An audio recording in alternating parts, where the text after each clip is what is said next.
This morning, we continue our special, and I mean that, special series, Kindness 101 with Steve Hartman, who's sharing stories that are built around themes of kindness and character and the people who have mastered those qualities. And today's lesson, it's about compassion. Steve and his kids show us how one boy found his own home, which inspired him to help others find theirs.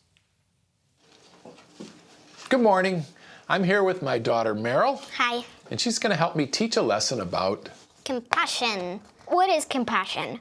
For that, we go to my brother Emmett at the dictionary desk. Emmett? Good morning, everyone. Compassion is to feel sympathy for someone who is sad or disappointed. Yeah, it's kind of that feeling you get inside that makes you want to help someone in need or some animal in need. We got a dog recently. What, Papa? I did not want to get a dog, but you know why I went along with it? Because Mommy really wanted one and she wears the pants. Yes, but also because pets teach compassion. And if you treat a pet with compassion, there's a good chance you're going to grow up to treat people that same way too. I've got a story this morning I want to share with you that illustrates this point perfectly. It's a classic from the archives, featuring the boy who has become my role model for compassion. 8-year-old Robbie Gay loves an underdog. Bring him to the Flagler County Humane Society in Palm Coast, Florida, as we did, and ask him to find a favorite. Can I get in here? He will seek out the oldest, mangiest, least adoptable mutt of the lot. There's something about old dogs, but I just like. Do you see yourself in these dogs? Yes, sir. He knows what it feels like not to be loved and cared for. He's the most hopeful, optimistic, and genuinely caring kid who has absolutely no reason to be that way.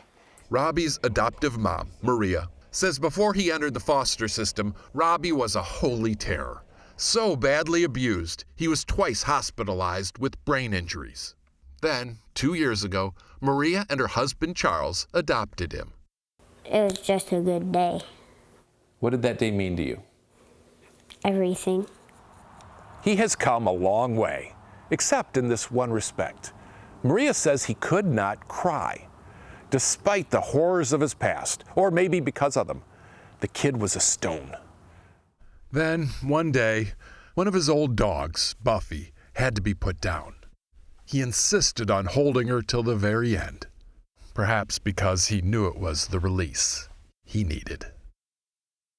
After Robbie finally let go, he told his mom, "I know how it feels not to be loved or cared for, and I don't want any animal of mine to feel that way." Nor does he want any foster kid to feel that way. Because people don't want older people and older dogs. They only want babies and puppies. He is so aware that it could have gone totally differently for him. And in these older dogs, Robbie's found a place to practice compassion.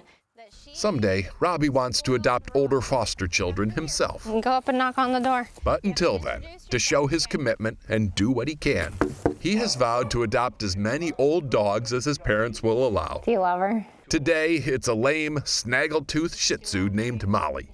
Molly's owner had to go into assisted living. But Molly got a new home, thanks to the sweet little boy who sees his reflection in the eyes of the suffering. Robbie and his mom, Maria, join us now. Hello. Hi. Robbie, I know you just lost Molly not long ago. I'm sorry about that. It's okay. But your mom also surprised you with a new old dog, and we have some video of that. Easy. You seem like you were pretty surprised when you got off the bus. Yes. He had no idea. He can hear and he can see. Is this rare that you have a dog that can see and hear? Totally. Very. And what's that dog's name? Chewy Lewis and the News. So we Louie. call him Chewy Louie. I only have one dog. How many dogs are you allowed to have? As many as possible. Yeah. Wow. Some of these older dogs, we might only have them for Month. So if you only have them for a little while, what makes you want to keep doing it? Because all dogs deserve to be loved. I don't think of when they're going. I think of how they feel right now. Thank you so much for what you've done. And thank you very much for joining us. It was really nice to meet you, kiddos. Bye. Robbie has made a place in his heart to love the lonely. And if you do the same, compassion will always follow. We'll see you next time. Until then, stay kind. Steve does it again. Man, it's hard to pick a favorite with Steve, but that's really up in my top. Man, just pulls at the heartstrings. How about the little boy when he said, I know how it feels not to feel loved and cared for. Nobody should feel that. Now he wants to give that back. He couldn't cry. Can you imagine that? No, A boy I can't. so badly abused that he couldn't cry, and finally did when he lost his dog.